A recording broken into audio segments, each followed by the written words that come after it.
Good morning everyone.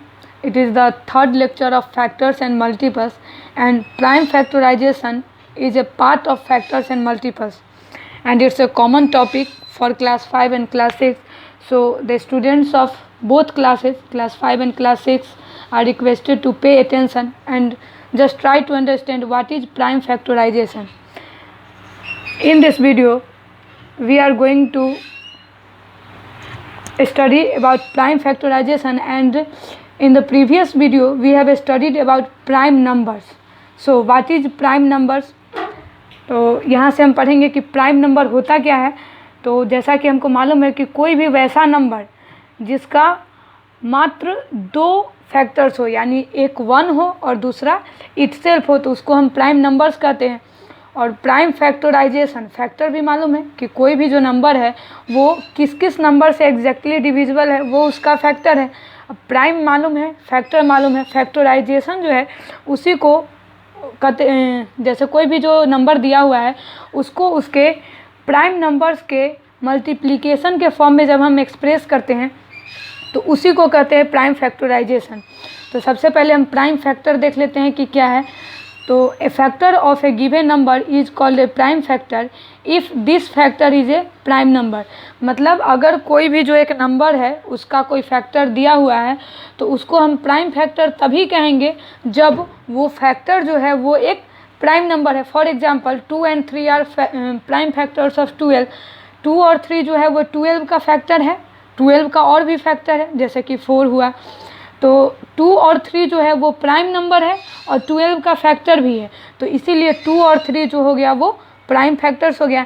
यानी हम कह सकते हैं कि वैसे factors which are means those factors of any number which are prime numbers are called prime factors. यानी किसी नंबर का जो फैक्टर है वो अगर प्राइम नंबर है तो उसी को हम प्राइम फैक्टर कहते हैं. नेक्स्ट टॉपिक है प्राइम फैक्टराइजेशन, जो कि हेडिंग भी है, पढ़ना है हमको.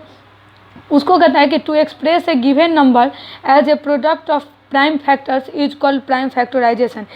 मीन्स अगर कोई नंबर दिया हुआ है, सपोज इट्स 18, तो अगर कोई नंबर दिया हुआ है तो उस नंबर को हम उसके प्राइम फैक्टर के मल्टीप्लिकेशन के फॉर्म में जब एक्सप्रेस करते हैं तो उसी को हम कहते हैं प्राइम फैक्टराइजेशन.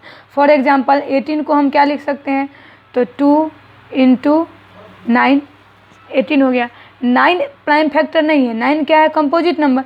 तो फिर 9 को हम प्राइम फैक्टर में तोड़ने के लिए ट्री मेथड का यूज़ करते हैं. तो 9 को हम लिख सकते हैं 3 × 3. अब 3 तो प्राइम नंबर है, इसके आगे कुछ नहीं, तो हम लिख सकते हैं यहाँ therefore 18 is equal to 2 × 3 × 3, that is 2 3 जा 6, 2 3 जा 6 और 6 3 जा 18. तो इस तरह से हम प्राइम फैक्टराइजेशन करते हैं. इसको करने का और भी तरीका है, जैसे ज़रूरी नहीं है कि हम सिर्फ इसी तरह से करें. फॉर एग्जांपल यहाँ जो 36 का प्राइम फैक्टराइजेशन किया गया है इसका 3 तरीके से किया गया है. जैसे हम कर सकते हैं, for example 36 is equal to 2 × 18, यानी 36 को हम 2 × 18 लिख सकते हैं, where 2 is a prime number but 18 is a composite number. So we will divide 18 in prime factors. Now 2 × 9, 18 को हम किस तरह से फैक्टराइज किए, 2 × 9 में. अब 2 यहाँ प्राइम फैक्टर है, 9 फिर से कंपोजिट नंबर हो गया.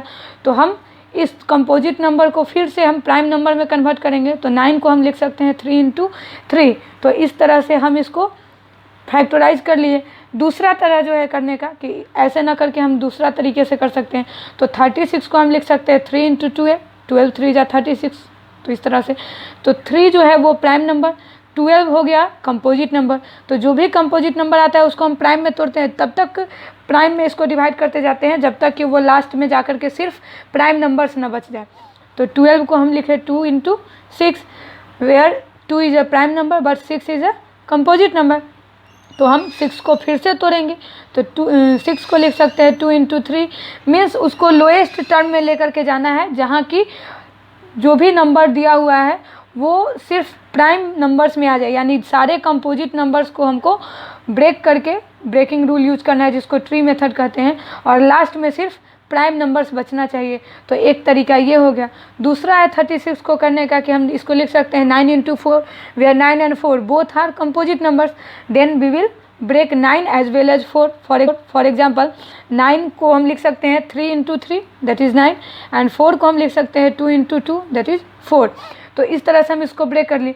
तीनों केस में हम देख पाते हैं कि जो हमारा फैक्टराइज होने के बाद नंबर आया है, मतलब प्राइम नंबर्स आए हैं, वो सेम होते हैं. उनका ऑर्डर चेंज हो सकता है, कोई पहले है कोई बाद में, बट जो नंबर्स ऑफ टाइम्स है, कोई भी जो प्राइम नंबर्स है वो सेम है. फॉर एग्जांपल तीनों में हम नोटिस करेंगे अगर तो देख पाएंगे कि यहाँ भी जो 2 है वो 2 बार है, 3 2 बार, इसमें भी है 2 बार 2 है और 2 बार 3 है, फिर इसमें भी सेम है.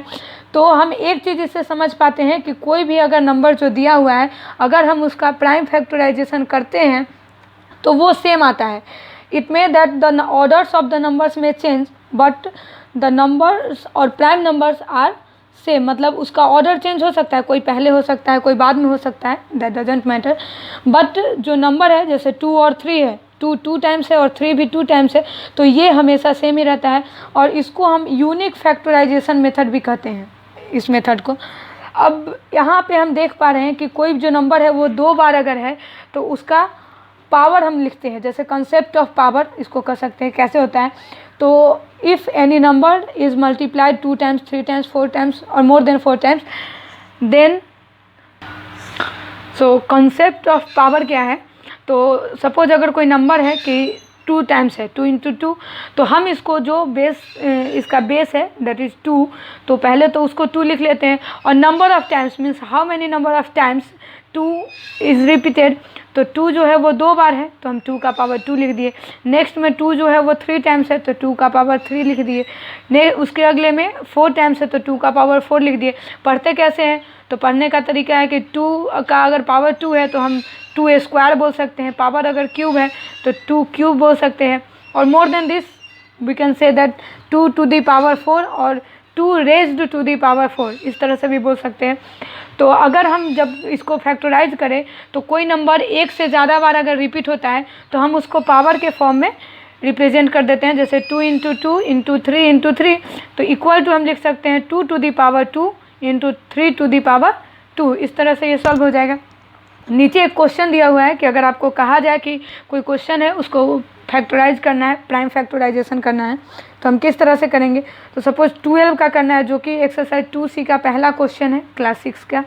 तो उसमें हम 12 को फैक्टराइज किए हैं. तो पहले कोशिश करते हैं कि हम छोटा से छोटा, मतलब smallest number we can use to divide the given numbers. तो हम इसलिए 2 से किए हैं सबसे पहले. तो 2 से हम 12 को जब डिवाइड करते हैं तो 6 टाइम में एग्जैक्टली डिविजिबल होता है, तो यहाँ 6 लिखे. फिर 2 से 6 को किए 3 टाइम्स में, फिर 3 से 3 को किए 1 टाइम्स में. तो इस तरह से हम इसको फैक्टराइज कर लिए. अब हम यहाँ लिख सकते हैं therefore 12 is equal to 2 into 2 into 3. अब यहाँ 2 जो है वो 2 टाइम्स है, 2 टाइम्स, तो इसको हम लिख सकते हैं 2 टू द पावर 2 इंटू 3. तो इस तरह से हम इसको सॉल्व कर लेंगे, ये कम्प्लीटली सॉल्व हो जाएगा. इतना के बेसिस पे अब कुछ क्वेश्चंस दिया हुआ है, इधर प्राइम फैक्टराइजेशन का यूज करना है और इसको सॉल्व करना है. तो जो भी क्लास 5 के स्टूडेंट्स हैं वो ये 5 क्वेश्चन जो दिया हुआ है ये 5 क्वेश्चन ज़रूर सॉल्व करेंगे. और जो क्लास 6 के स्टूडेंट हैं उनसे रिक्वेस्ट है कि आप अपने बुक का एक्सरसाइज 2C जो दिया हुआ है उसको सॉल्व कर ले. अब कुछ बच्चे हैं जिनके पास बुक नहीं है, तो उनके लिए हम बुक खोल करके और 2 मिनट के लिए कैमरा को स्टिल रखते हैं. आप यहाँ से पॉज करके क्वेश्चन नोट कर ले सकते हैं, और क्वेश्चन नोट करके उसके बाद आप 2C एक्सरसाइज कम्प्लीटली सॉल्व कर सकते हैं. तो यहाँ से वीडियो रोक करके आप एक्सरसाइज 2C ज़रूर सॉल्व कर लेंगे. नेक्स्ट वीडियो में हम पढ़ेंगे HCF एंड LCM, जो कि क्लास 5 और क्लास 6 दोनों का कॉमन टॉपिक है, दोनों क्लास पढ़ेंगे. तो तब तक के लिए इसको ज़रूर सॉल्व करें. और आपको ज़्यादा से ज़्यादा टाइम मिल पाता होगा, अभी नॉर्मली जितना आपको मिलता होगा स्कूल रहने पे उससे ज़्यादा टाइम, तो आप इसके आगे भी चाहे तो कोशिश कर सकते हैं, या पीछे अगर कोई प्रॉब्लम है तो उसके लिए अभी स्कूल से एक मैसेज भेजा जाएगा या बताया जाएगा, जो कि आप वीडियो के द्वारा क्वेश्चन पूछ सकते हैं. अगर कहीं डाउट है तो वो भी क्लियर हो जाएगा. अभी जो प्रॉब्लम है कि नहीं समझ पाए या कुछ दिक्कत है तो वो नहीं पूछ पाते हैं, तो वो चीज़ आप बहुत जल्दी दूर कर पाएंगे.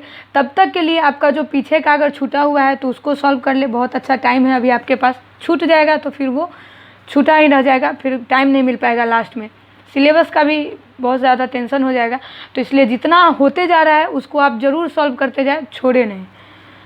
That's all, thank you.